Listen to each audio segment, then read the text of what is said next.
I didn't believe in fate until the night I crashed into Dante Moretti's world, literally.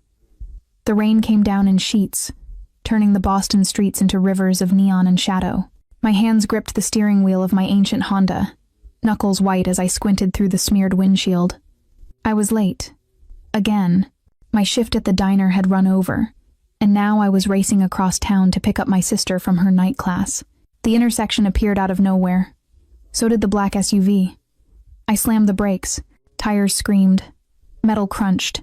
The airbag exploded in my face, and for a moment, there was nothing but white silence and the taste of blood in my mouth.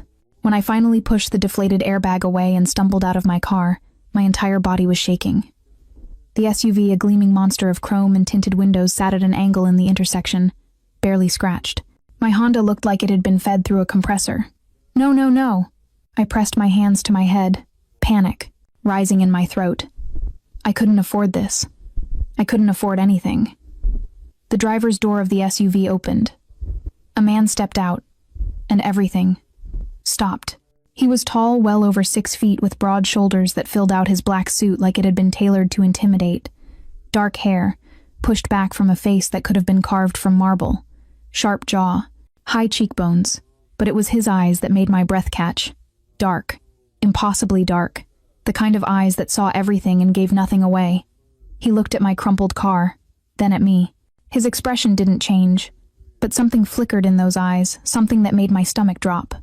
"Are you hurt?" His voice was low, controlled, with an edge that suggested he didn't ask questions twice. I'm fine.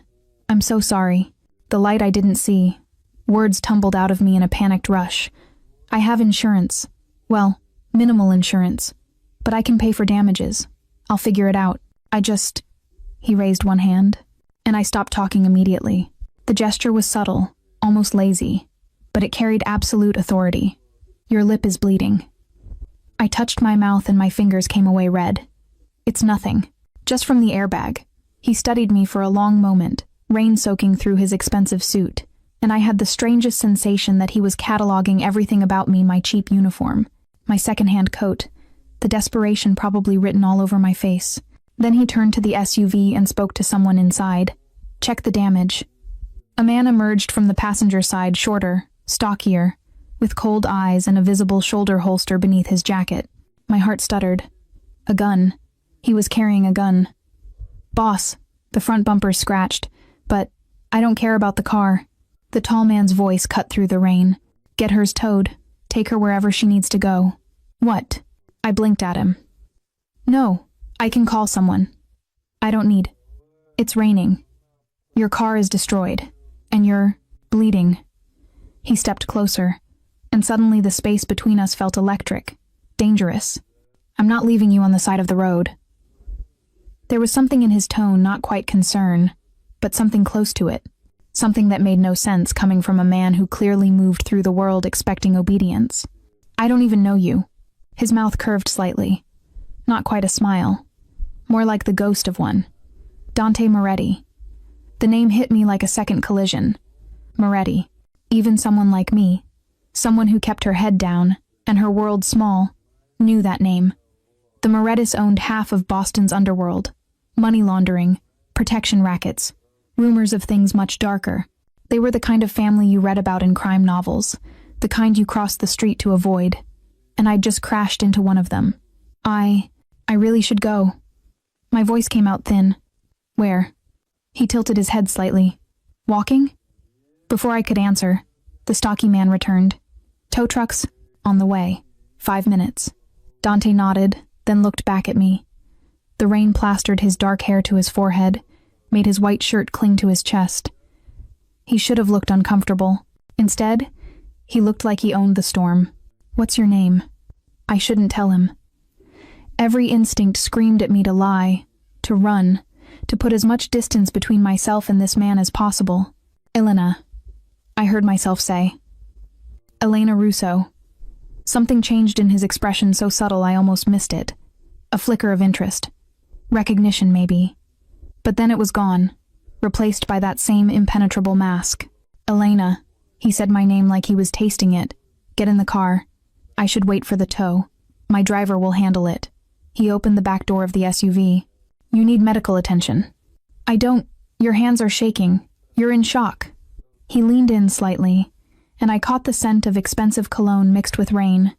And you're standing in the middle of an intersection, arguing with someone who's trying to help you. So, get in the car. It wasn't a request. And God help me, I obeyed. The interior of the SUV was warm, leather-scented, obscenely luxurious. I slid across the seat, and Dante followed, sitting close enough that I could feel the heat radiating from his body. The door closed with a heavy thunk, sealing us in together. The driver, a silent man with scars on his knuckles, pulled away from the intersection. I pressed myself against the door, my heart hammering. Where are you taking me? Where do you need to go? Suffolk University. My sister, she's waiting. He nodded to the driver, who changed direction smoothly. We sat in silence for several blocks. I couldn't stop stealing glances at him. In the close confines of the car, he seemed even larger, more overwhelming, dangerous in a way that had nothing to do with the gun I'd seen on his associate. Why are you helping me? I finally asked. He turned his head, and our eyes met. In the passing streetlights, his face was all sharp angles and shadow. Because you looked at me like I was human, he said quietly. Not many people do that anymore. Before I could process that, his phone buzzed. He glanced at the screen, and his entire demeanor shifted. The brief glimpse of humanity vanished, replaced by something cold and lethal. Stop the car. The driver pulled over immediately. Dante's jaw tightened as he read whatever message had come through. Then he looked at me, and I saw something in his eyes that made my blood run cold. Elena Russo, he said slowly. Younger sister attending Suffolk on scholarship. Works at Rosie's Diner on Boylston. Lives in a one-bedroom apartment in Dorchester with said sister. He leaned forward slightly. Father died 6 months ago. Supposedly a heart attack. The air left my lungs. Who are you really? His voice was soft, deadly. And why did you crash into my car tonight? The warmth I'd felt moments ago turned to ice. I don't understand. My voice shook despite my best efforts to keep it steady. It was an accident. The rain, the intersection. There are no accidents in my world, Elena. Dante's eyes never left mine, and in them, I saw the predator I'd sensed beneath his civilized surface. People who cross my path are either threats or assets. So which are you? My fingers dug into the leather seat. I'm a waitress. I crashed into your car because I was distracted and the roads were slick. That's all. Your father. He leaned back, but somehow the extra distance made him more intimidating, not less. Vincent Russo. Worked as a custodian at Blackstone Finance for 20 years. Died suddenly last March. They ruled it natural causes. The mention of my father felt like a knife between my ribs. What does my father have to do with anything? Blackstone Finance launders money for the Castellano family. His tone was matter-of-fact, like he was discussing the weather. They're my enemies. Your father worked there for 2 decades, died under suspicious circumstances, and 6 months later, his daughter crashes into my car. He tilted his head. You see my concern. My father was a janitor. The words came out sharp, angry. He mopped floors. He had nothing to do with whatever criminal enterprise you're talking about. Everyone has something to do with something, Elena. Even janitors see things. Hear things. He saw dirt. He heard vacuum cleaners. I was shaking now, but not from fear. From rage. He was a good man who worked himself to death trying to give his daughters a better life. Don't you dare make him into something he wasn't. Dante studied me for a long moment. The silence stretched, broken only by the soft idle of the engine and the drumming of rain on the roof. Finally, he reached into his jacket and I flinched. He noticed. Something flickered across his face, too quick to name. What he pulled out wasn't a weapon. It was a handkerchief. Expensive, monogrammed, with his initials. He held it out to me. Your lip. It's still bleeding. I stared at the white fabric, then at him, completely thrown by the gesture. Slowly I took it and pressed it to my mouth. It smelled like him, clean, expensive, with an undertone of something darker. I believe you, he said quietly. What? About your father. About the accident. He glanced out the window at the rain-soaked streets. I've interrogated enough liars to know when someone's telling the truth. You crashed into me because you're a terrible driver in bad weather, Not because you're a spy for the Castellanos. Relief flooded through me, so intense it made me dizzy. Thank you. Don't thank me yet. He turned back, and there was something different in his eyes now. Not suspicion, something else. Something that made my pulse quicken. Because you're still a problem. How am I a problem? You know who I am. You know I had you investigated within minutes of our meeting. You've seen my men carrying weapons. He leaned forward again, close enough that I could see flecks of amber in his dark eyes. You know too much to simply walk away. My mouth went dry. What are you saying? I'm saying that letting you go puts my organization at risk. You could talk to the police, the FBI, my enemies. I won't. The words came out in a rush. I swear I won't say anything to anyone. I just want to pick up my sister and forget this whole night ever happened. And I'm supposed to trust that? Trust you? Yes. He laughed, a low, dark sound that raised goosebumps on my arms. Beautiful and naive. Dangerous combination. I'm not. I stopped, caught on his words. Beautiful? The corner of his mouth lifted. You didn't know? Heat flooded my cheeks. This was insane. I was sitting in a car with a crime boss who'd just admitted he saw me as a threat, and somehow we'd veered into... What? Flirting? You're trying to distract me, I said. Is it working? No. Liar. He reached out slowly, giving me time to pull away, and brushed his thumb across my chin, just below my bleeding lip. The touch was gentle, almost reverent. You're a terrible liar, Elena Russo. Everything you feel shows on your face. I couldn't breathe, couldn't think. His hand was still on my face, his thumb now tracing my jawline, and every nerve in my body was screaming at me to move, to run. I stayed frozen. I should kill you, he murmured. That's what my father would have done, what my advisors would recommend. But you won't. I don't know where the certainty came from, but I felt it in my bones. No. His eyes searched mine. I won't. Why not? Because you looked at me like I was human. Remember? His hand dropped away, and I immediately missed the warmth of it. And because I think your father might have been murdered. The words hit me like a physical blow. What? Vincent Russo. Heart attack at age 54. No prior history of heart disease.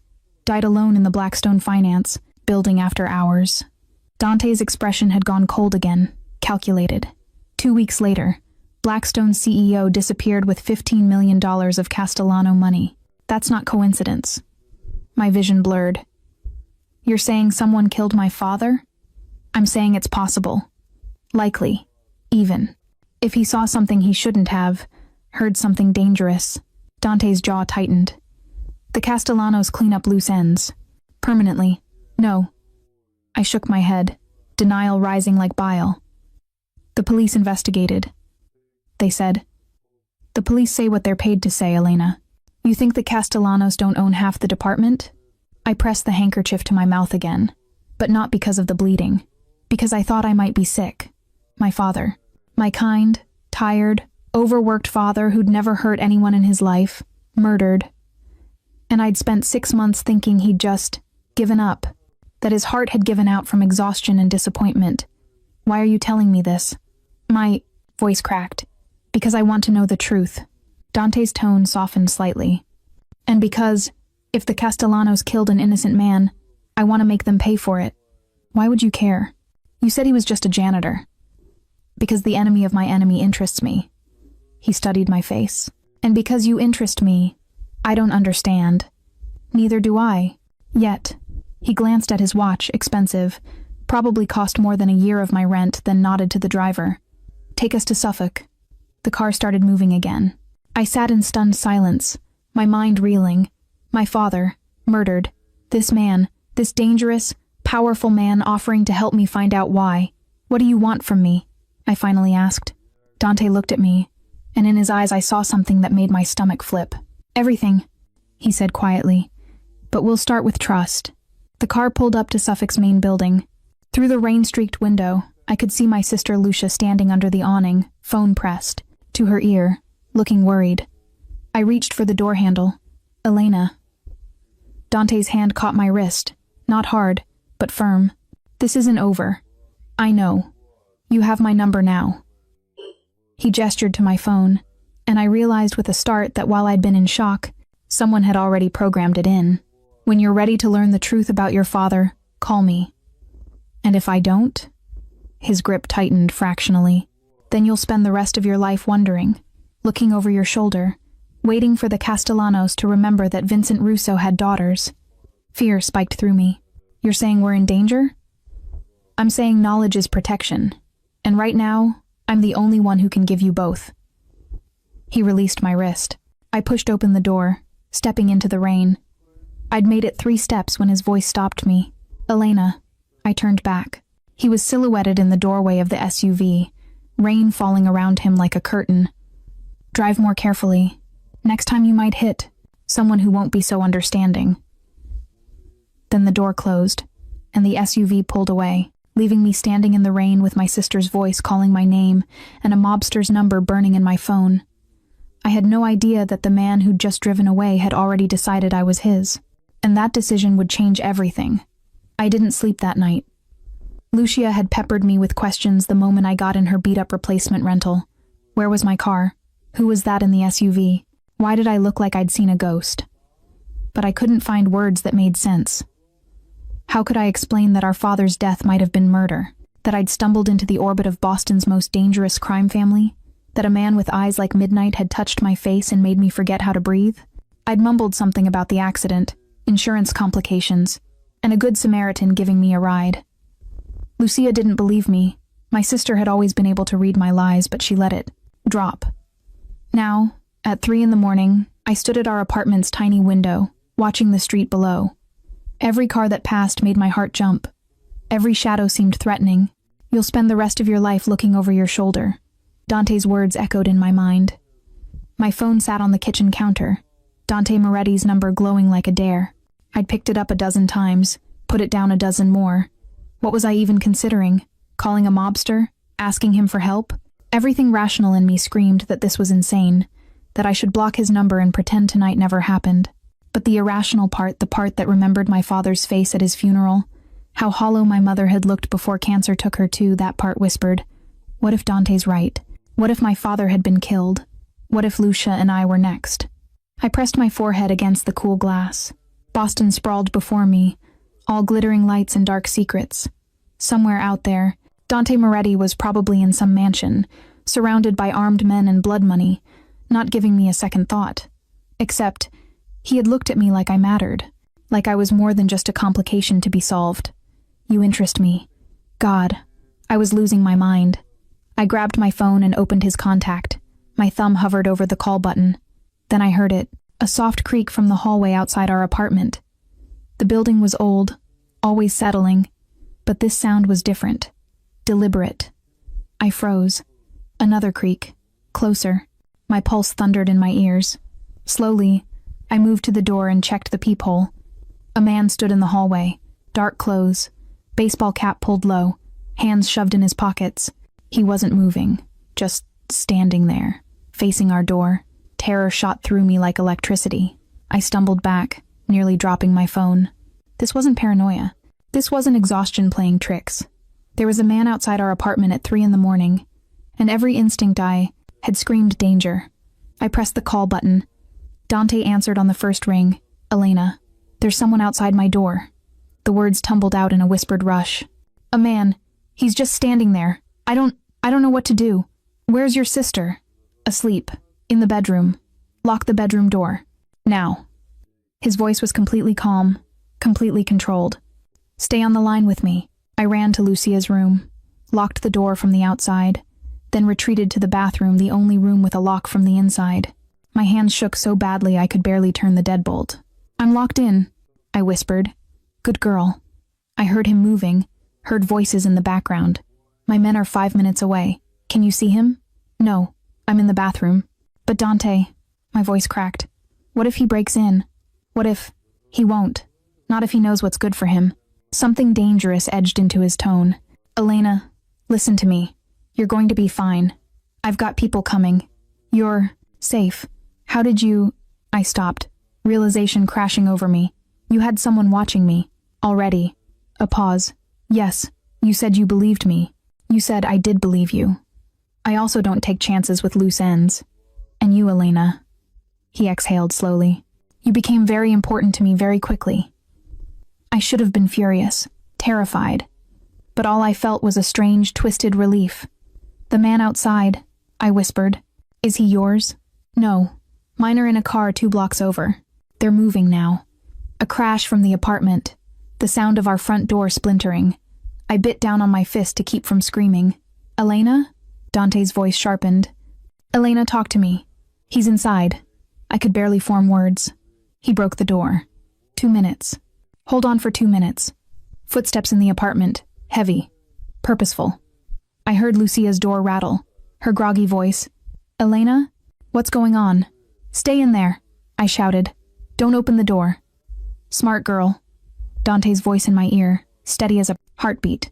"Keep him focused on you. Away from your sister." How do I? Make noise. Let him know where you are.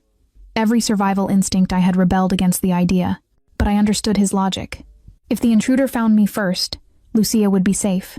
I knocked over the bathroom's metal trash can. It clattered against the tile. The footsteps stopped, then changed direction, toward me. "He's coming," I breathed. 30 seconds, Elena. My men are in the building." The bathroom doorknob rattled. I pressed myself against the far wall, phone clutched to my chest, Dante's voice the only thing keeping me from dissolving into panic. "Elena?" A man's voice, muffled through the door. "I just want to talk." "She's not interested," Dante said in my ear. "Don't respond." The doorknob rattled harder. Then the door shook. He was trying to force it. 10 seconds, Dante said. The door shook again. The frame groaned. 5 seconds. Another crash. The wood around the lock began to splinter. Then gunshots. 2 of them. Sharp cracks that made my ears ring even through the walls. Shouts. Scuffling. Silence. A knock on the bathroom door. "Miss Russo, it's safe now." I couldn't move. Couldn't breathe. "Elena," Dante's voice urgent. "That's Marco. He's mine. You can open the door." Slowly, my hands shaking, I unlocked the door. A broad-shouldered man with kind eyes stood in the hallway. Behind him, 2 more men were hauling the intruder toward the shattered front door. The man's face was bloody, his arm hanging at a wrong angle. "Are you hurt?" Marco asked. I shook my head mutely. "Your sister?" "Still in the bedroom." He nodded and stepped aside, revealing the destruction of my tiny apartment. Furniture overturned, glass everywhere, blood on the floor. "Elena," Dante's voice pulled me back. "Put Marco on." I handed over the phone numbly. Marco listened, said "Yes, sir," twice, then handed it back. "Pack a bag," Dante said. "You and your sister. Enough for a few days." "What?" "That man was Castellano. They know where you live. They know your father had daughters." His voice brooked no argument. "You're not safe there anymore. We can't just leave. We have nowhere. You're coming to me." My breath caught. "What?" "My home. My protection. Until I figure out what the Castellanos want and how to end this." A pause. "Unless you'd prefer to stay there and wait for them to send someone else?" I looked at the blood on my floor, at Lucia's door, behind which my sister was probably terrified, at the splintered bathroom frame that had almost failed to protect me. "We'll pack," I whispered. "Good. Marco will drive you." "Dante." I didn't know what I was going to say. "Thank you? I'm scared. Why are you doing this?" "I've got you, Elena." His voice dropped, intimate despite the violence surrounding us. "You're mine to protect now. Nothing's going to hurt you." The line went dead, and I stood there, in the wreckage of my life, realizing I'd just agreed to move into a mobster's home, with my sister, indefinitely. What terrified me most wasn't the danger. It wasn't the Castellanos or the blood or the shattered door. It was how much I wanted Dante's promise to be true. Dante Moretti's home was not a house. It was a fortress disguised as a mansion. Marco drove us through gates that looked like they belonged to an embassy, past gardens lit by subtle ground lights, around a fountain that probably cost more than I'd earn in my lifetime. The building itself was old-world, elegant 3 stories of pale stone and arched windows, with wings stretching out like protective arms. Beautiful. Intimidating. Exactly like its owner. "Holy shit," Lucia whispered beside me. At 19, she was still young enough to be impressed by obvious wealth. "This is where we're staying?" "Temporarily," I said, though I had no idea if that was true. The SUV stopped at the main entrance. Before Marco could come around, the front doors opened, and a woman emerged tall, silver-haired, with the kind of posture that suggested she'd once been a dancer or a soldier. Miss Russo, Miss Lucia. Her accent was vaguely European. I'm Camilla. Mr. Moretti asked me to see you settled. Please, come in. Lucia and I exchanged glances, grabbed our hastily packed bags, and followed her inside. If the exterior was impressive, the interior was stunning. Marble floors, crystal chandeliers, art that looked like it belonged in museums. But it wasn't ostentatious, everything had a purpose, a place, elegant without being cold. Your rooms are on the second floor, East Wing, Camilla said as we climbed a sweeping staircase. Mr. Moretti's private quarters are in the West Wing. You'll have your own bathroom, sitting area, and balcony. This is too much, I started to protest. Camilla gave me a look that could have cut glass. Mr. Moretti does not do things by halves, Miss Russo. You'll find that everything here is too much by normal standards. You'll adjust. She showed us to 2 connected rooms, both larger than our entire apartment. Floor-to-ceiling windows overlooked the gardens. The bed in my room was enormous, draped in soft linens, fresh flowers on the dresser, a bowl of fruit that looked too perfect to be real. Someone will bring dinner shortly, Camilla said. Mr. Moretti will join you when he arrives. When is that? Lucia asked. When his business is concluded. Camilla's expression didn't change, but I caught the emphasis on business. Rest. You're safe here. Then she was gone, closing the door with a soft click.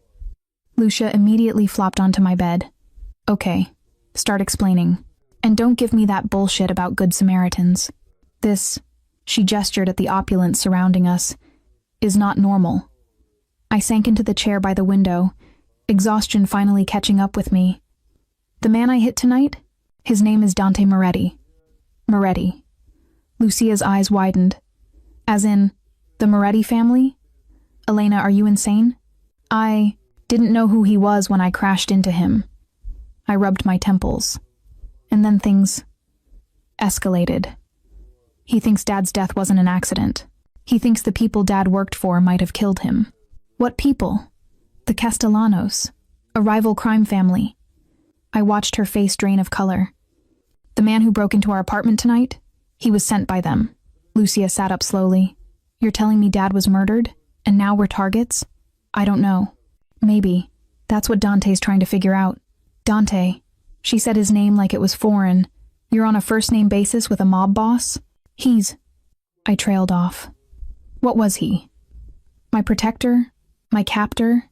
The most dangerous and compelling man I'd ever met? It's complicated. Elena. Lucia's voice went soft, worried. You know this is insane, right? We should be talking to the police, not hiding in a criminal's mansion. Dante says the police are bought, that the Castellanos own them. And you believe him? Did I? I thought of the intruder's face, the blood on our floor, the methodical way he'd tried to break down the bathroom door. The police had ruled Dad's death natural causes without investigating. They'd close the case in a week. Yes, I said quietly. I believe him. Lucia studied me for a long moment. You like him? Don't be ridiculous. You do. You get this look when you talk about him. Like, I don't know, like you're afraid and fascinated at the same time. He's a criminal, Lucia. He's also protecting us, and he's apparently hot, based on that blush. I'm not. I pressed my hands to my cheeks, felt the heat there. This is not the time. When is the time? When he's killed someone in front of you? But Lucia was grinning now, and I was grateful for the normalcy of her teasing. Come on. What does he look like? Before I could answer, there was a soft knock. The door opened, and a young woman entered with a tray of food pasta, salad, bread that smelled like heaven. Mr. Moretti's. Compliments, she said, setting it on the table by the window. He asks that you rest tonight. He'll speak with you in the morning. Is he here? The question left my lips before I could stop it. The girl smiled slightly. He just arrived, miss. But he has calls to make. Business. Always business. The kind of business that involved broken doors and gunshots and blood on floors. After she left, Lucia and I ate in silence, both too overwhelmed to talk. When we finished, she retreated to her room, and I stood at the window, looking out at the gardens below. This was my life now, at least temporarily. hiding in a mansion, protected by a man who probably had more blood on his hands than I wanted to imagine. A man I couldn't stop thinking about. I was so lost in thought that I didn't hear the door open, didn't sense him until his voice, low and quiet, came from directly behind me. "You should be sleeping." I spun around. Dante stood in my doorway, still in his suit from earlier though. His tie was gone and his shirt was unbuttoned at the throat. He looked exhausted, and dangerous, and so impossibly magnetic that I forgot to breathe. I couldn't sleep, I managed. He stepped into the room, closing the door behind him. The space suddenly felt much smaller. "You're safe here," he said. "I need you to understand that. No one gets past my gates without my permission. No one touches what's mine." What's mine? The possessiveness in those words should have frightened me. Instead, they sent a shiver down my spine that had nothing to do with fear. "Why are you doing this?" I asked. "You barely know me." "I know enough." He moved closer, and I found myself backing against the window. "I know you're brave, smart, loyal to your sister. I know you loved your father and his death still haunts you." Another step. "And I know that when I touched your face tonight, you stopped breathing." I was in shock. Liar. He was close enough now that I could see the gold flecks in his dark eyes. "You feel it too. This thing between us. There's nothing between us." Another lie. His hand came up, fingers grazing my jawline exactly like they had in the car. "You're terrible at lying, Elena. Everything you feel shows on your face." "Then what do you see?" The challenge left my lips before I could think better of it. His thumb traced my lower lip, the one that had bled earlier. The touch was gentle, reverent, completely at odds with the intensity in his eyes. "Want?" he murmured. "Confusion. Fear." His thumb stilled. "And something that terrifies you even more than I do." "What?" He leaned in, his mouth inches from mine, close enough that I could feel his breath, warm against my skin. "Desire." Then he stepped back, breaking the spell, leaving me gasping against the window. "Get some sleep, Elena. We have a lot to discuss in the morning." He moved toward the door, then paused. "And Elena?" "Yes." He looked back at me, and the heat in his gaze made my knees weak. "That. Door locks from the inside. But you won't need it. I don't take what isn't freely given." He left, and I slid down the window, my legs unable to hold me, my heart racing like I'd run a marathon. What terrified me most was that I'd almost grabbed him before he walked away, almost kissed the mobster who was supposed to be my protector, almost given in to the desire he'd named so perfectly. God help me. I was in so much trouble. I woke to sunlight streaming through unfamiliar windows and a moment of pure panic before I remembered Dante's mansion, protection, safety. The word felt laughable. Nothing about this situation was safe. Least of all the way my pulse quickened when I thought about him standing in my room last night, his thumb on my lip, his voice wrapping around the word desire. I showered in the enormous bathroom, all marble and gold fixtures, and dressed in the only clean clothes I had left, jeans and a simple sweater. When I emerged, I found Lucia already awake, sitting at the small table by the window. "Morning. Sleeping Beauty," she grinned. "Camilla brought breakfast an hour ago. I've already eaten 3 pastries and I'm going back for more. This place is insane." "Where is everyone?" Camilla said. "Most of the staff doesn't live here. They come in daily." As for Dante, she waggled her eyebrows. "He's been in his study since dawn. Apparently he wants to see you when you're ready." My stomach flipped. "Did she say what about?" "Nope, but she gave me this look like I should be worried about you." Lucia's smile faded. "Elena, are you sure about this? We could leave. Go to the police ourselves. Find somewhere else to stay. And if Dante's right about the police being compromised? If the Castellanos find us again?" I shook my head. "No. We're safer here. With him." I didn't add. Camilla appeared at the door as if summoned. "Miss Russo, Mr. Moretti is ready for you. I'll come back soon," I told Lucia, then followed Camilla through the low, mansion's corridors. She led me to the west wing, Dante's private domain, and stopped outside an ornate door. His study. Knock before entering. Then she was gone, leaving me alone in the hallway. I raised my hand, hesitated. "You feel it too. This thing between us, I knocked. Enter. His voice, commanding even through wood. The study was exactly what I'd expected. Floor-to-ceiling bookshelves, a massive desk, leather chairs, and windows overlooking the gardens. What I hadn't expected was the wall of screens, showing various security feeds, the gates, the grounds, multiple points throughout the city, and Dante, standing with his back to me, hands braced on the desk, staring at something I couldn't see. He'd changed into dark slacks and a white shirt, sleeves rolled up to reveal forearms corded with muscle. His hair was damp, like he'd recently showered. "Close the door," he said without turning. I obeyed. He straightened, turned, and the intensity in his eyes made my breath catch. He looked like he hadn't slept, like he'd spent the night fighting demons I couldn't see. "How's your sister?" he asked. "Good. Overwhelmed, but good. And you?" "The same." He studied me for a long moment. "Come here." It wasn't a request. I crossed the study, stopping a few feet from the desk. He moved around it, eliminating the barrier between us, and suddenly we were too close. I could smell his cologne, the same scent from the car, intoxicating and dangerous. "I had my people working all night," he said. "Digging into your father's death, the Castellanos' operations, Blackstone Finance."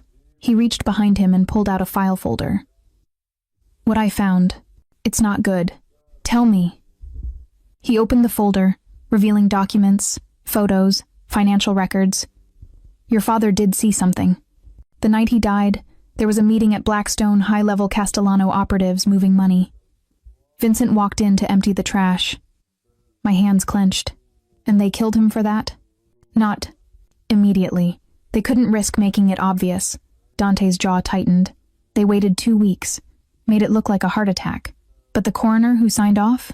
He's on the Castellano payroll, as is the detective who closed the case. Why are you telling me this?" My voice shook. "Why do you care?" "Because your father didn't deserve to die for doing his job. Because you and your sister don't deserve to live in fear." He stepped closer. And because the Castellanos taking out innocent people pisses me off. There's more to it than that." "Yes." His hand came up, cupping my face with a gentleness that contradicted everything I knew about him. "There is." "What?" "You," he said simply. "I can't stop thinking about you. I barely know you. And yet..." He trailed off, his thumb stroking my cheek. "I've never let anyone affect me like this. It's dangerous. Stupid. And I don't care. Dante, let me finish." His other hand found my waist, drawing me closer. "You walked into my life. By accident. You should have been a complication, something to investigate and dismiss. Instead, you've become something else entirely." "What?" I barely breathed the word. Mine. The possessiveness in his voice was absolute. "I know I shouldn't claim you. Know I should let you go, keep you safe by staying away. But I can't. I won't. You're a criminal. It came out weak, unconvincing. Yes, you've probably killed people. More than you want to know about. I should be terrified of you. You should." His forehead touched mine. "But you're not. Are you?" "No." The admission felt like surrender. "I should be, but I'm not." "Tell me to stop," he murmured. "Tell me to walk away, let you go. Tell me this is insane and we both know it." "It is insane. That's not telling me to stop." "Dante." He kissed me. Not gently, not tentatively.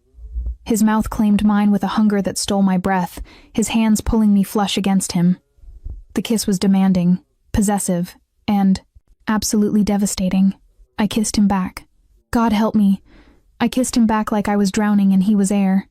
My hands found his shirt, fisting in the fabric, pulling him closer even though there was no space left between us. He tasted like coffee and danger and something I couldn't name but desperately wanted more of. When we finally broke apart, both breathing hard, his eyes were nearly black. "Say it," he demanded. "Say you're mine." "This is crazy." "Say it anyway." I should have lied. Should have pulled away, rebuilt my walls, remembered all the reasons this was impossible. Instead, I heard myself whisper, "I'm yours." The smile that crossed his face was pure triumph. Then it vanished as his phone buzzed urgently. He pulled it out, glanced at the screen, and his entire demeanor shifted. The man who'd just kissed me like the world was ending became the crime boss in an instant, cold, calculating, lethal. Fuck. What? The Castellanos. He was already moving toward his desk, pulling up something on one of the screens. They just put a price on your head. $500,000 to whoever brings you in alive. The blood drained from my face. Why? Because they think you know something. That your father told you something before he died. Dante's hands clenched into fists. Or because they know you're with me now, and hurting you is the fastest way to hurt me. How do they even know I'm here? They don't. But they will. He looked at me, and for the first time since we met, I saw something close to fear in his eyes. Elena, this just became war. And you're standing in the crossfire. Then let me go. Let them have me, tell them. No. The word was absolute. You're mine now. That means I protect you, no matter what it costs. Even if it costs lives? Your organization? Even then. The door burst open. Marco stood there, weapon drawn. Boss, we've got movement at the east gate. 3 vehicles. Unmarked. Dante's jaw set. Get every man we have on the perimeter. No one gets through. Already done. And Elena? Dante turned to me, goes to the safe room. Now. What? No. Elena. His voice turned to steel. This isn't a discussion. Marco moved toward me, but I stepped back. I'm not hiding while you... Gunfire erupted. The windows exploded inward in a shower of glass. Dante grabbed me, pulling me down behind the desk as bullets tore through the study. I heard Marco returning fire, heard shouting from somewhere in the house, heard my own scream lost in the chaos. Stay down, Dante commanded, his body covering mine. More gunfire, closer now. Then Dante's phone rang. He answered, still shielding me with his body. What?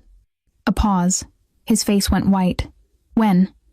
He lowered the phone slowly, looked at me with eyes full of fury and something else, something that looked like devastation. What? I whispered. They don't just want you, Elena. His voice was hollow. They took Lucia. Time stopped. What? The word came out strangled, barely audible over the ringing in my ears from the gunfire. No. She was in her room. She was safe. They had someone inside. Dante's voice was cold fury. A maid. Been on my payroll for 3 years. Vetted twice. They got to her. How long ago? I was shaking, my hands clutching at his shirt. Dante, how long has she been gone? 15 minutes. Maybe less. He pulled out his phone, already dialing. Marco, lock down the property. I want every person here accounted for. And get Salvatore on the line. He paused, listening. I don't care what he's doing. Get him. I couldn't breathe. Lucia, my baby sister, in the hands of people who'd killed our father, who'd broken into our apartment, who'd put a price on my head. Elena? Dante's hands cupped my face, forcing me to look at him. Listen to me. We will get her back. I promise you. You can't promise that. I can, and I do. His eyes burned with certainty. The Castellanos want you. They took her to force, want you to surrender, which means they won't hurt her. Not yet. Not yet. The words tasted like ash. Oh God, Dante, she must be so scared.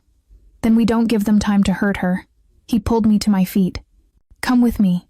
The study was destroyed, shattered windows, bullet holes in the walls, debris everywhere. But the attack had stopped. Dante's men had driven them back, at least temporarily.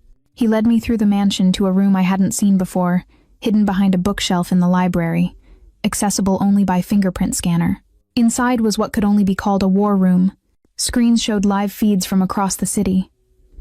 Maps covered one wall. A table held an arsenal of weapons that made my stomach turn. 4 men stood around the table.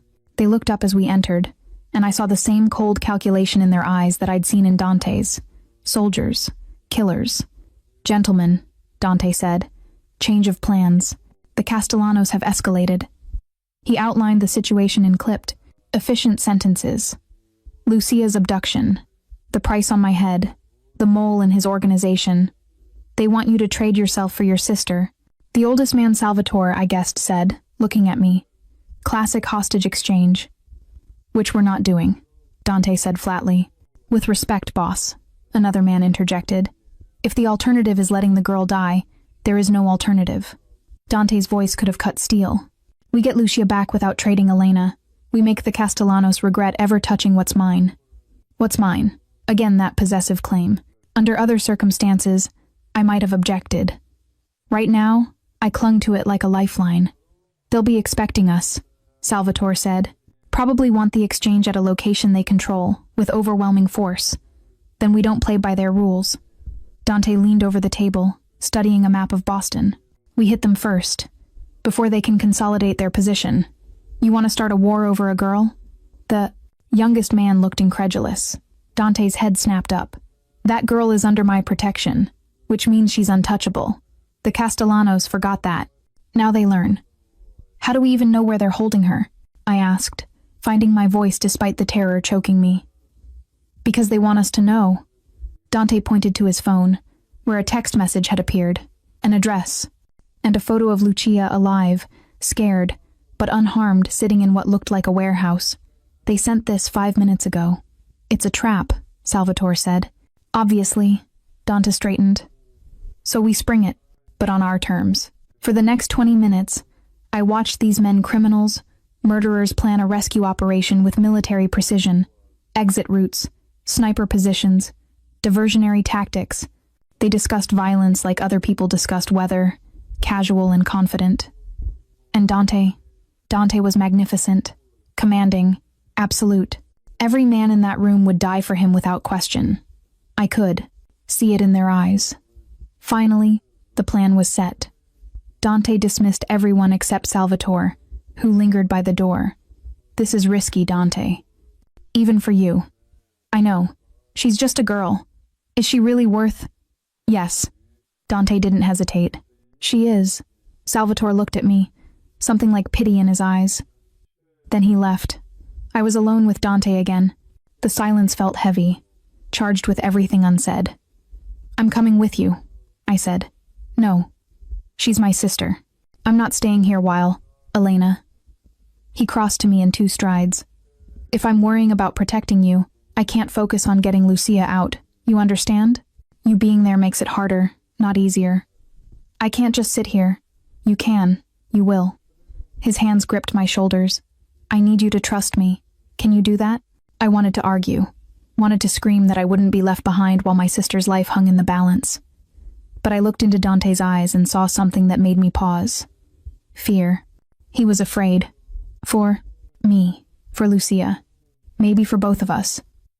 I trust you, I whispered. Something in his expression softened. I will bring her back. I swear it on my life. Don't. I grabbed his shirt. Don't swear on your life. Just come back. Both of you. Elena, I'm serious, Dante. I can't... My voice broke. I can't lose anyone else. Not Lucia. Not you. His forehead dropped to mine. You won't. Then he was kissing me again, desperate this time, almost violent, like he was memorizing me, like he thought he might not get another chance. When he pulled back, his eyes were dark. Dangerous. Stay in this room. Marco stays with you. The door locks from the inside. If anyone other than me or one of my men tries to get in... He pressed a gun into my hand. I recoiled, but he closed my fingers around it firmly. The safety's here. Point and pull the trigger. Don't hesitate, Dante. Promise me. I promise. He kissed my forehead, then turned and walked toward the door. He was almost through it, when I called out. Dante?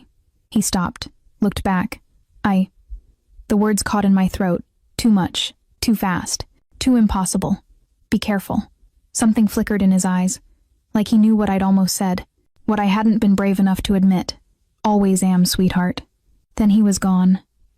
And I was left in a room full of weapons and screens, showing a city about to become a battlefield, holding a gun and praying to any god who'd listen that the man I'd known for less than 24 hours would come back alive. With my sister. The screens flickered. I watched Dante and his men climb into SUVs, watched them drive through the gates, watched them disappear into Boston's nighttime streets. Going to war. For Lucia. For me. Marco stood silently by the door, an imposing shadow. He'll get her back, he said quietly. The boss doesn't fail. Not when it matters. I nodded, unable to speak past the lump in my throat. On the screen, I watched the SUVs turn a corner and vanish from view. And I realized with devastating clarity that somewhere in the chaos of the last day, I'd done the stupidest thing possible. I'd fallen for him.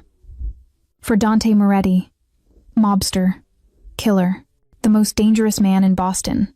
Mine. God help us all. The waiting was torture. I paced the war room like a caged animal, watching the screens that showed various parts of the city but not the warehouse where Lucia was being held. Marco had tried to explain that Dante couldn't risk the Castellanos detecting their communications, so the cameras were off, the feeds dead, blind. We were completely blind. How long has it been? I asked for the 100th time. 37 minutes. Marco's voice was patient. He'd answered every time without complaint. Should it take this long? Depends on resistance. The plan was a fast extraction in and out in 20 minutes. But plans change. That's not comforting. Wasn't meant to be. Just honest. I sank into a chair, the gun Dante had given me heavy on my lap. I'd never held a weapon before tonight. Never imagined I'd have to. Now it felt like the only solid thing in a world that had tilted sideways. My phone buzzed. Unknown number. My heart stopped. I looked at Marco, who tensed immediately. Don't answer. I answered. Hello, Elena. The voice was smooth, cultured, and utterly terrifying in its calm. My name is Luca Castellano. I believe we should talk. Where's my sister? Safe. For now. A pause. You know your father was a good man. Quiet. Kept his head down. It's unfortunate he saw what he saw. Rage surged through me. You killed him. I did what was necessary, just like I'm doing now. Another pause. Dante Moretti thinks he can storm in here and take what's mine. He's wrong. And when his men are dead and your sister is screaming, you'll understand that there are rules in this world. Rules that don't bend for pretty girls and misguided loyalties. If you hurt her, then what, Elena? You'll kill me? You're a waitress playing, in a world you don't understand. His voice hardened. Here's what's going to happen. You're going to walk out of Dante's mansion. You're going to come to the address I text you, alone, and you're going to trade yourself for your sister. Dante will kill you. Dante will try. He might even succeed. But not before I've ended everyone he loves. Starting with you. The threat was delivered conversationally, like discussing the weather. You have 1 hour. After that, your sister loses fingers. 1 per hour until you arrive. The line went dead. I sat frozen, the phone slipping from my hand. What did he say? Marco moved toward me. He wants me to trade myself for Lucia. 1 hour, or he starts cutting off her fingers. Jesus. Marco ran a hand through his hair. Okay, we call the boss. He needs to know. We can't reach him. You said so yourself. Then we wait. He'll handle this. In an hour? I stood, my hands shaking. Marco, he's going to hurt her. You heard what I said. 1 finger per hour. It's a bluff. The Castellanos need leverage. What if it's not? My voice rose. What if Lucia is screaming in pain right now because I'm too scared to do what he asked? Miss Russo, you can't. I can. I picked up the gun, checking it like Dante had shown me. Safety off. Round chambered. I'm going. Marco stepped between me and the door. The boss gave me explicit orders. You don't leave this room. Then stop me. We stared at each other. Marco was trained, armed, loyal to Dante above all else. I was a terrified girl with a borrowed gun and no plan, but I was also Lucia's sister. Please, I whispered. If it were someone you loved, wouldn't you go? Something flickered in his eyes. Pain. Memory. Dante will kill me for this, he muttered. Then tell him I knocked you out. Took your gun. Whatever you need to say. He won't believe that. Probably not.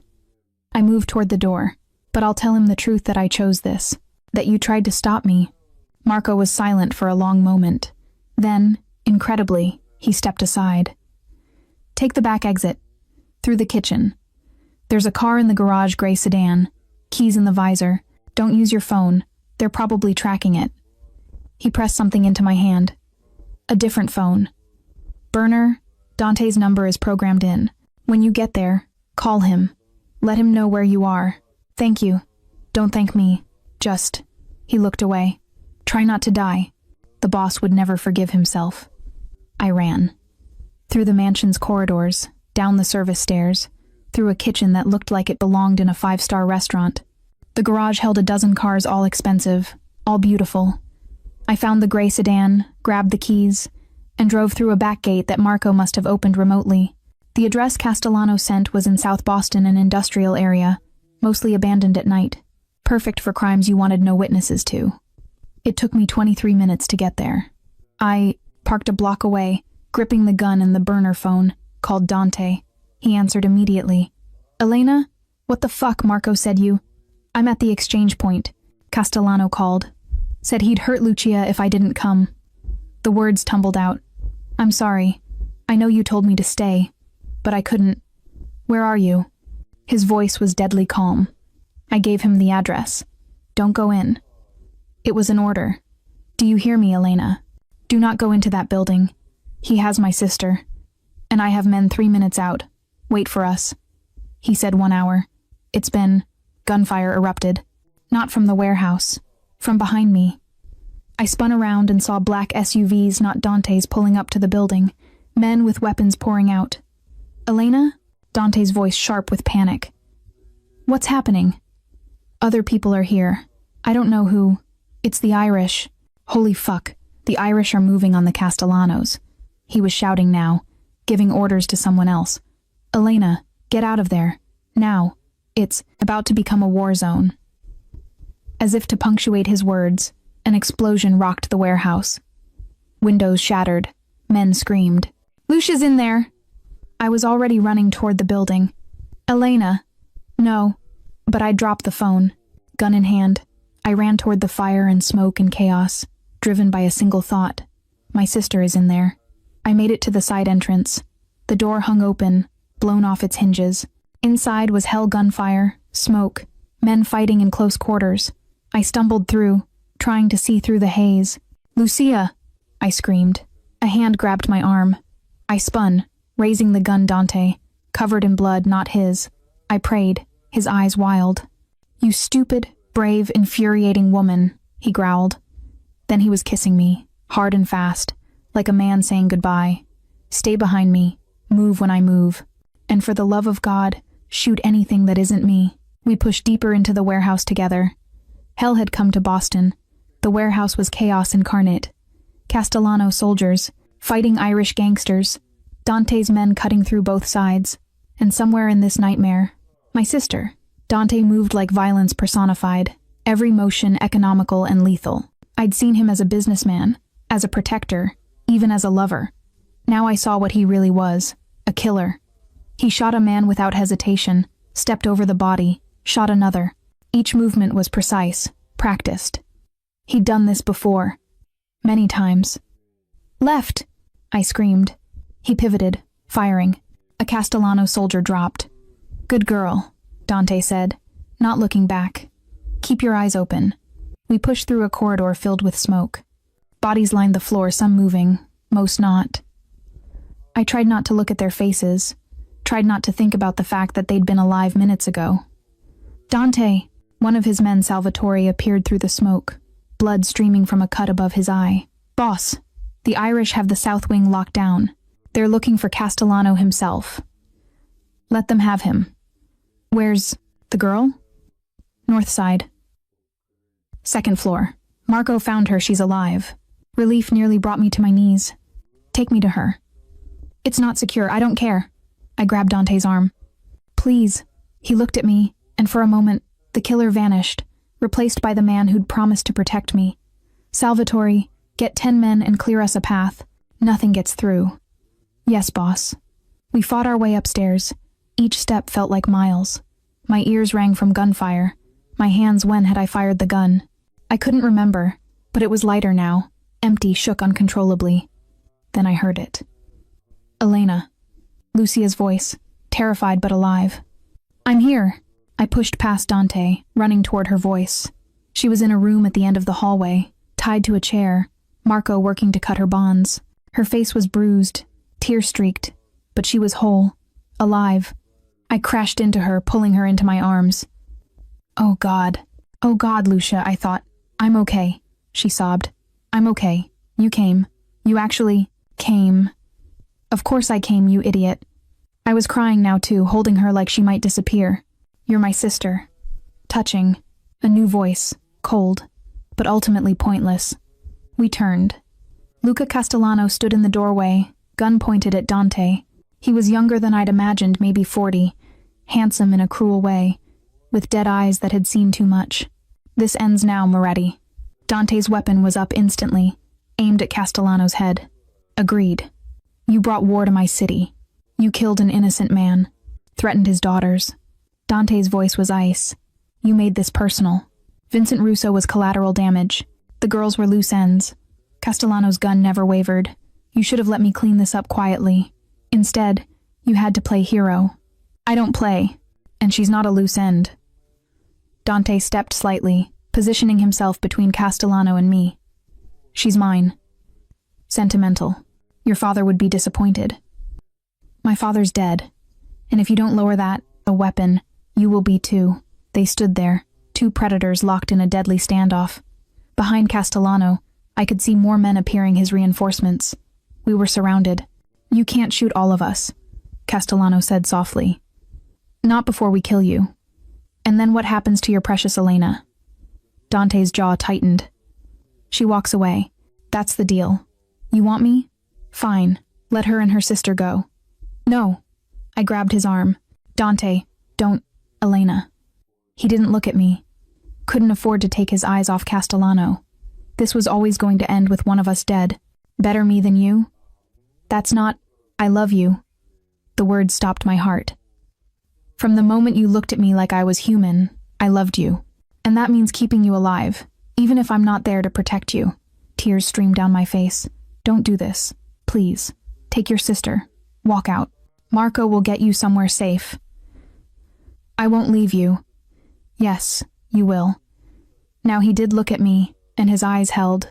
Everything regret, love, acceptance. Because I'm asking you to. Because it's the only way you survive. How noble. Castellano smiled. But I'm afraid. The window exploded inward. Glass showered everywhere. Dark shapes poured through men in tactical gear, moving with military precision. FBI, drop your weapons. Chaos erupted. Castellano's men scattered. Dante grabbed me, pulling me down as bullets flew. Lucia screamed. Marco returned fire.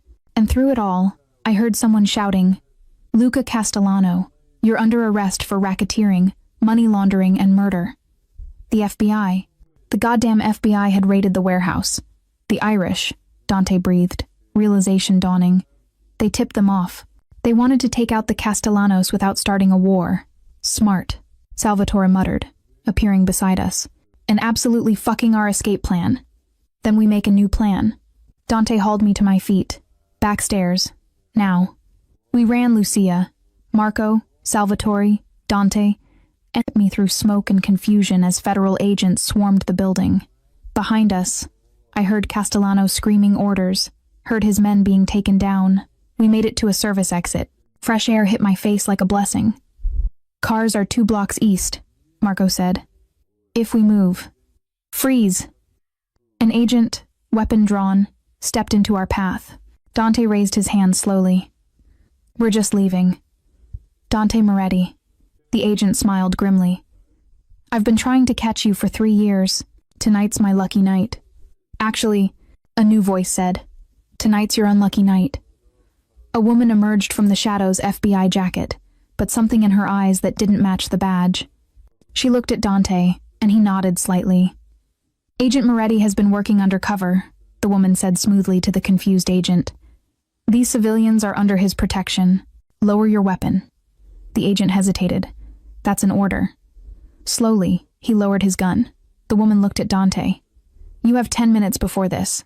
Cover story falls apart. Use them wisely. Understood. Thank you, Sarah. She nodded and melted back into the chaos. We didn't waste time questioning. We ran. Made it to the cars. Piled in. Drove through the night as sirens wailed behind us. I sat in the back seat. Lucia pressed against my side. Dante driving like the devil himself was chasing us. Maybe he was. That woman, I said quietly. Sarah. Who is she? Someone who owed me a favor. Dante's eyes met mine in the rearview mirror. And someone who just used up that favor to save your life. Why would she? Because I asked her to. Because I told her if things went wrong, you got out. No matter what. You planned for this.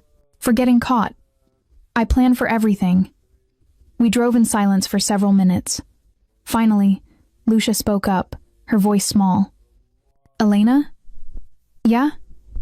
I think I want to go home. I looked at her bruised face, her terrified eyes, and felt my heart break. Home. Our tiny apartment with its broken door. The life we'd had before a rainy night, and a car crash changed everything. That life was gone. We could never go back. We will, I lied. Soon. But I looked at Dante, and I knew the truth. There was no going back. There was only forward into his world, his darkness, his dangerous love. And God help me, I didn't want to go back. I wanted to stay. Dawn broke over a safe house in the suburbs, a nondescript colonial that blended perfectly with its neighbors. No one would suspect it housed a mob boss, his men, and 2 women who'd barely survived the night. Lucia had finally fallen asleep in one of the bedrooms, sedated by a doctor Dante had called. Marco and Salvatore stood guard. The rest of Dante's men were scattered across the city, cleaning up the aftermath, ensuring no trails led back to us. I stood in the bathroom, staring at my reflection. I barely recognized the woman looking back. Blood on my clothes, not mine. Bruises forming on my arms. Eyes that had seen too much. I love you. Dante's words echoed in my mind. He'd said them thinking he might die. Said them like they were a gift and a curse. Had he meant them? Did I want him to? A soft knock. Elena? His voice. Low, careful. Come in. The door opened. Dante filled the doorway, and my breath caught. He'd cleaned up fresh clothes. The blood washed away, but exhaustion lined his face.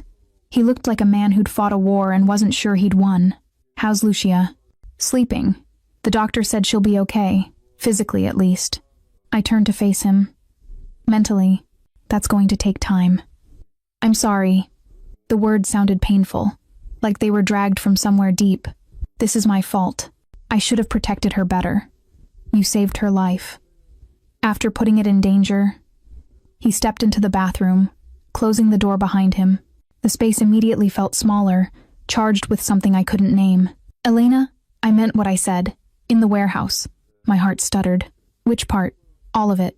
But especially, he moved closer. Especially that I love you. You barely know me. I know enough.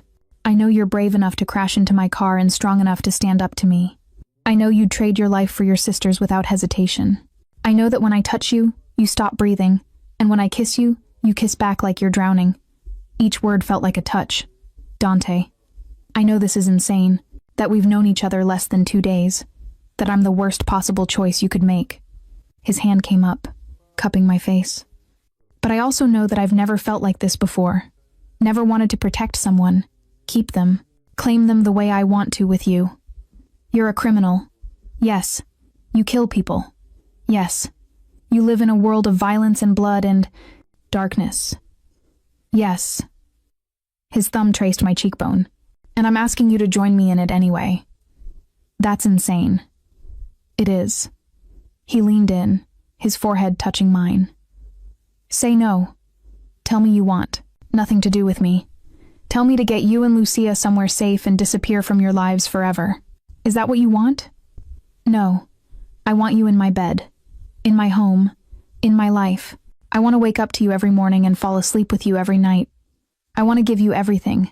Safety, security, luxury, love. His voice dropped, but only if you want it to. I should have said no. Should have chosen safety, normalcy, a life without constant danger.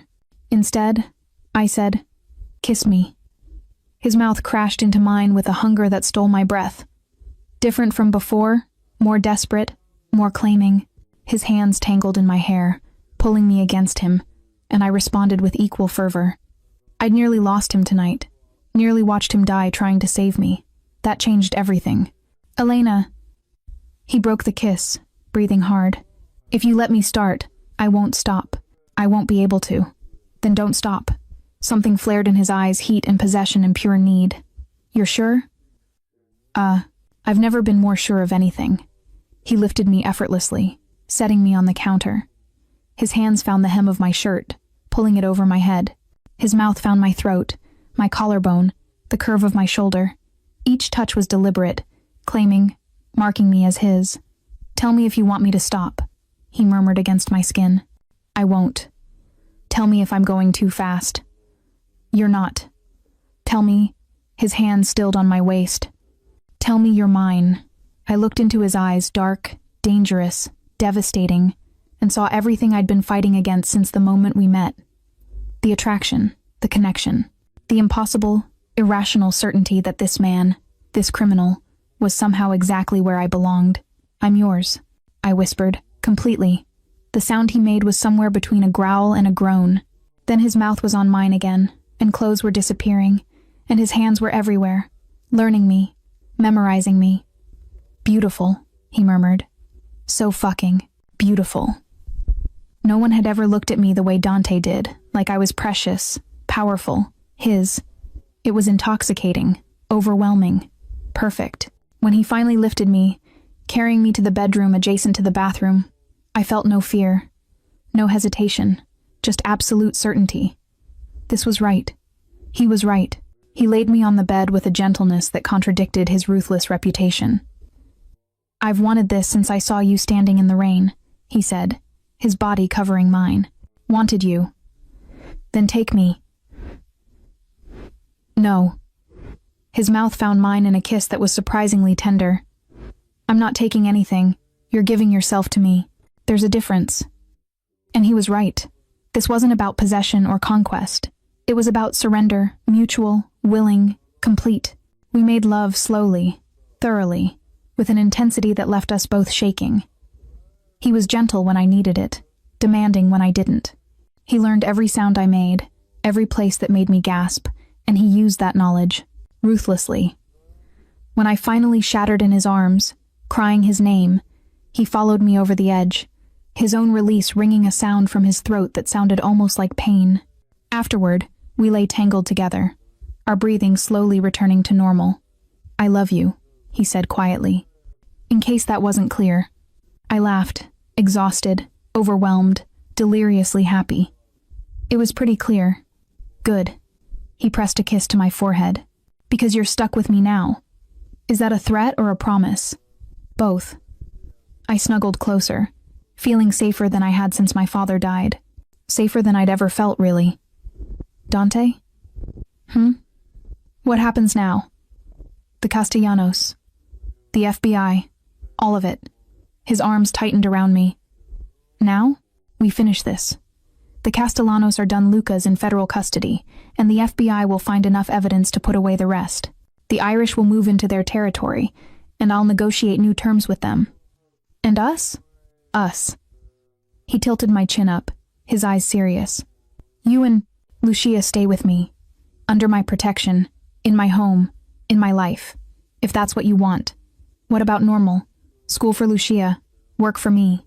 Lucia can finish school. You can do whatever makes you happy, but you do it as mine, under my name, protected by my power. He stroked my hair. I know it's not the life you planned, but it's the life I can give you. Safety, security, love, and darkness. And darkness, he agreed. I won't lie to you about what I am, Elena. I've done terrible things. I'll do more. But I will never, ever let that darkness touch you. I believed him. God help me. I believed every word. Okay, I whispered. Okay? I'm yours. We'll stay. We'll make this work. His smile was brilliant, transforming his face. I promise you won't regret it. I better not, Moretti. He laughed and pulled me closer, and I let myself sink into his warmth, his strength, his love. Outside, dawn painted the sky in shades of pink and gold. A new day, a new life.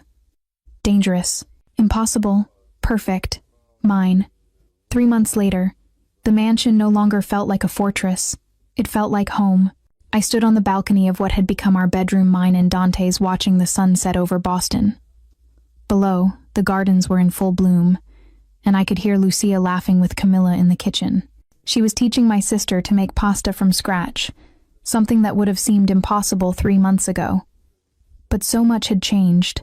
The Castellanos were gone, Luca convicted on enough charges to ensure he'd die in prison. His organization dismantled and absorbed by Dante's allies. The FBI had questioned me exactly once, and a lawyer Dante hired had ensured they couldn't touch me. Apparently, being the girlfriend of Boston's most powerful crime boss came with excellent legal protection. Girlfriend. The word felt inadequate for what Dante and I were to each other. Lovers, partners, soulmates, if I believed in such things. You're thinking too hard. His arms, wrapped around me from behind, pulling me against his chest. I can hear the wheels turning, just reflecting. On how different everything is. How different I am. I leaned back into him. 3 months ago, I was a waitress who'd never broken a rule in her life. Now I'm mine. He pressed a kiss to my temple. Say it. Yours. The word came easily now, without hesitation. Completely and totally yours. Good. His hands splayed across my stomach. Possessive. Because I have something to ask you. My heart skipped. What? He turned me in his arms, and I saw something in his eyes I'd never seen before. Nervousness. Vulnerability. Dante? He took a small box from his pocket, opened it. Inside was a ring, a diamond so large it looked obscene, set in platinum, surrounded by smaller stones that caught the fading light. Marry me, he said. Not a question, a statement. I stared at the ring, then at him, my mind reeling. That's not how you're supposed to propose. I don't do things the way I'm supposed to. You know that. His free hand cupped my face. I know it's fast. I know we're still learning each other. But I also know that I want you to be mine legally, officially, in every way that matters. I want you to take my name, sleep in my bed, bear my children, if you want them. I want forever, Elena. With you. Tears pricked my eyes. Dante, if you're not ready, tell me. I'll wait. I'll ask again in 6 months, a year, whenever you're ready. But I need you to know that this, he gestured between us, isn't temporary for me. You're not a phase or a distraction. You're my future. Your family supports this, completely. Salvatore told me yesterday that if I didn't lock you down, someone else would steal you. He smiled slightly. Marco said I don't deserve you, but that's true and also not his business. What about Lucia? Thinks it's romantic. Also said if I hurt you, she'll poison my food. His expression turned serious. But this isn't about them. It's about us. About whether you can see yourself in this life. Forever. Could I? I looked at the ring, at this man who'd turned my world upside down, and tried to imagine saying no. Couldn't do it. Yes, I whispered. His entire face transformed. Yes, yes, I'll marry you. Yes, I want forever. Yes, I'm yours. I laughed through my tears. Yes to all of it, Dante Moretti. He slid the ring onto my finger with shaking hands, then pulled me into a kiss that made the world disappear. When we finally broke apart, both breathless, his eyes were suspiciously bright. I love you, he murmured. So fucking much. I love you too. And I meant it, completely, terrifyingly. Even though you're a criminal and this is insane and perfect. He kissed me again. We're perfect. A throat cleared behind us. We turned to find Lucia standing in the doorway, grinning like a madwoman. Did she say yes? She said yes. Finally, Camilla owes me $20. I bet you'd do it. Tonight. She bounced over, grabbing my hand to examine the ring. Holy shit, this thing is huge. Could double as a weapon. Language, I said automatically. You're marrying a mobster and you're worried about my language? But she was laughing, hugging me tight. I'm happy for you, Elena. Really. He's good for you. Makes you smile again. He makes me crazy. Same thing. She pulled back, her expression turning serious. You're sure about this? About him? About all of it? I looked at Dante, at the man who'd saved my life, protected my sister, and somehow made me believe in love again. I'm sure. Then I guess we're staying. Lucia grinned. This place does have great pasta. Dante laughed and pulled her into a hug too. Welcome to the family, kid. Officially. Over her head, his eyes met mine, and I saw everything in them. Love, promise, forever. We'd come so far from that rainy night, from the crash that brought us together. Through violence and fear and impossible choices, we'd survived it all. And now we got to build something new. Something that was ours. Dinner's ready. Camilla called from downstairs. We went down together, Lucia chattering about wedding plans. Dante's hand warm in mine, the ring heavy on my finger. My father would have hated this. My mother would have been horrified, but somehow, I thought they'd understand. That sometimes love doesn't look like you expect. Sometimes it's dangerous and dark and wrapped in violence. Sometimes it saves you anyway. That night, after dinner and champagne and too many congratulations from Dante's men, we lay in bed together, wrapped in sheets and moonlight. "Any regrets?" he asked quietly. "None." I traced the line of his jaw. "You?" "Only that I didn't crash into you first. Would have saved time." I laughed and kissed him, and he rolled me beneath him, his weight comfortable, familiar, perfect. "I'm going to spend the rest of my life making you happy," he murmured against my lips, "making sure you never regret choosing me. This life. I know. I'm going to protect you, keep you safe, love you until my last breath. I know that too. And I'm going to be completely insufferable about the fact that you're mine now, legally, officially, forever. I'd expect nothing less." He kissed me then, slow and deep and full of promise. And as I surrendered to him again, to us, to this impossible life we'd built from darkness and chaos, I realized something. I'd walked into the darkness expecting to be consumed. Instead, I'd found light. His light. Ours. And I'd never been happier. Outside, Boston slept, unaware that one of its most powerful men had just claimed his queen, that a girl who'd crashed her car in the rain had become someone new, someone stronger, someone loved, someone home.